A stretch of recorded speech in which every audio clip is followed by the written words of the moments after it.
Dalawang insidente ng pamamaril sa Rodriguez, Rizal. Sugatan ng isang lalaki ng barilin umano ng sumpak ng kanyang kapitbahay. Dead on the spot naman ang isa pang lalaki na pinagbabaril sa isang karinderya.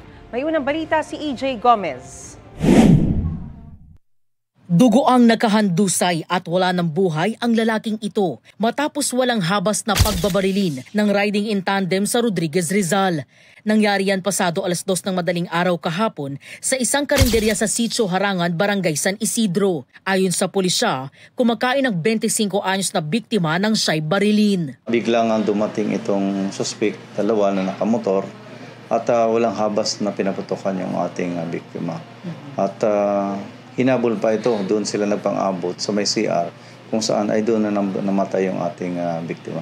Nagtamo ng mga tama ng bala sa iba't ibang parte ng katawan ng biktima. Bakas pa ang ilang tama ng bala sa pintuan ng CR. Na-recover sa crime scene ang 5 basyo ng bala. Wala raw CCTV sa lugar pero sa tulong ng mga saksi, natukoy ang pagkakakilala ng isa sa dalawang sospek. Base sa investigasyon, dati na raw nakulong ang biktima dahil sa droga. Malaki ang posibilidad na drugs ang kanilang pinagugutan nito at unsihan sa droga. Patuloy ang manhunt operation sa dalawang sospek na maharap sa reklamong murder. Isa pang insidente ng pamamaril ang naganap naman sa Kasiglahan Village sa Barangay San Jose noong Miyerkules. Isang lalaking 22 anyos ang sugatan matapos barilin umano ng sumpak ng kanyang kapitbahay. Nagkaroon sila ng biruan na hindi maganda at hindi nagustuhan ng suspect yung isinagot nung biktima natin at nagsabi maghintay ka lang.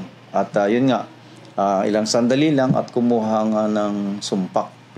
At 2 beses nga itong binaril yung ating biktima. Nagtamo raw ang biktima ng tama ng bala sa ilang parte ng katawan kabilang ang dibdib. Kasalukuyan sa nagpapagaling sa ospital. Ayon sa pulisya, patuloy ang pagtuntun sa suspect na nasa watchlist din daw ng barangay. Sasampahan siya ng reklamong frustrated murder. Ito ang unang balita. EJ Gomez para sa GMA Integrated News.